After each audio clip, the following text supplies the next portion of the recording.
Marcus Thompson adjusted his custom-tailored navy suit jacket as he approached Gate 12 at Chicago O'Hare International Airport. The 35-year-old tech CEO carried himself with quiet confidence, his polished Oxford shoes clicking rhythmically against the marble floor.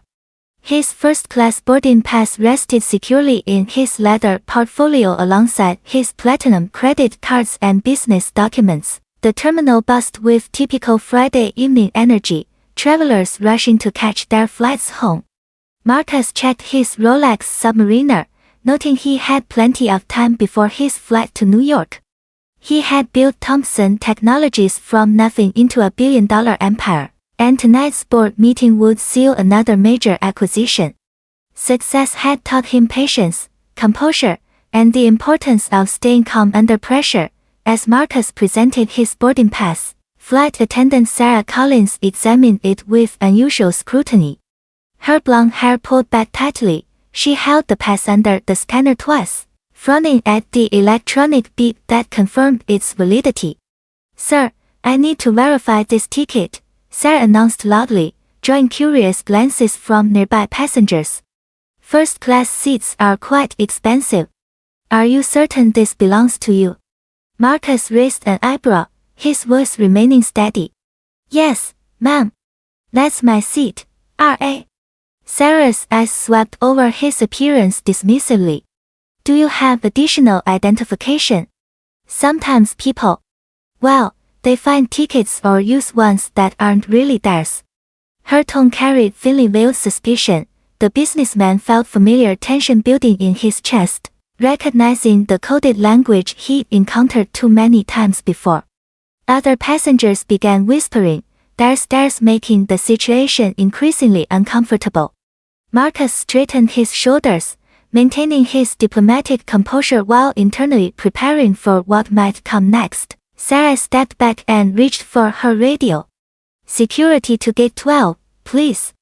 We have a situation with a questionable passenger."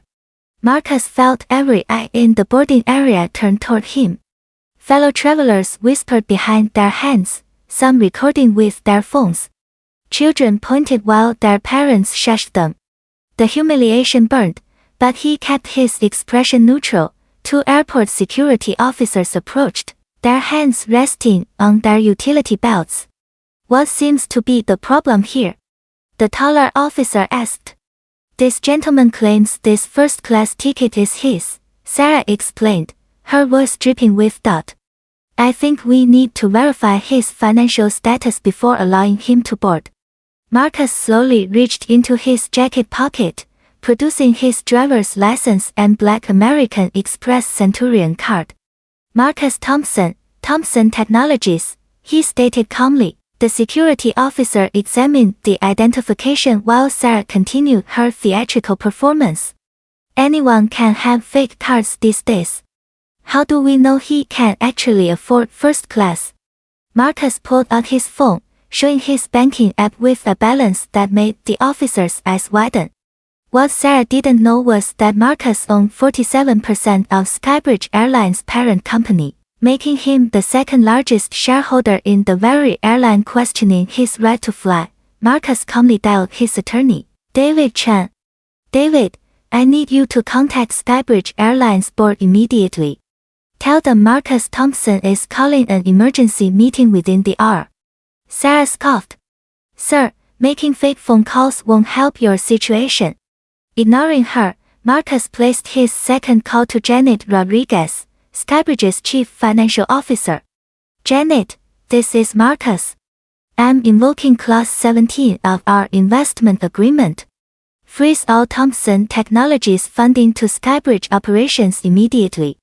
Within minutes, Janet's panicked voice echoed through the gate's announcement system. "Attention Gate 12 crew, please stand down immediately. Mr. Thompson is our primary investor." Sarah's face drained of color as her supervisor, Tom Williams, came running down the jetway.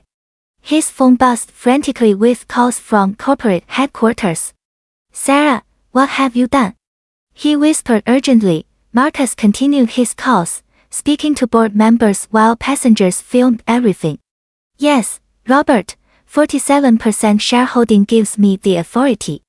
No funding until we address this discrimination issue properly. The gate area filled with airline executives arriving breathlessly. Their company's stock price was already dropping as news spread through social media. Sarah stood frozen, finally realizing the magnitude of her terrible mistake. Within 30 minutes, Skybridge Airlines CEO, Patricia Hayes, arrived personally. She approached Marcus with genuine remorse. "Mr. Thompson, I sincerely apologize for this unacceptable treatment. Sarah Collins is terminated immediately." Sarah's supervisor escorted her away as she protested weakly. Her career in aviation was over, blacklisted industry-wide for discrimination.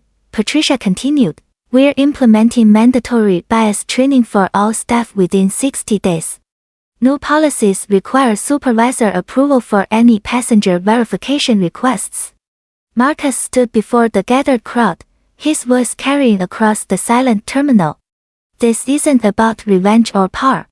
It's about dignity and respect for every passenger, regardless of their appearance. No one should face discrimination when they're simply trying to travel." He boarded his flight to thunderous applause from fellow passengers. The airline's stock recovered within hours as Marcus restored funding, but his message resonated far beyond Wall Street. Change had begun, one confrontation at a time, proving that justice sometimes comes from the most unexpected places.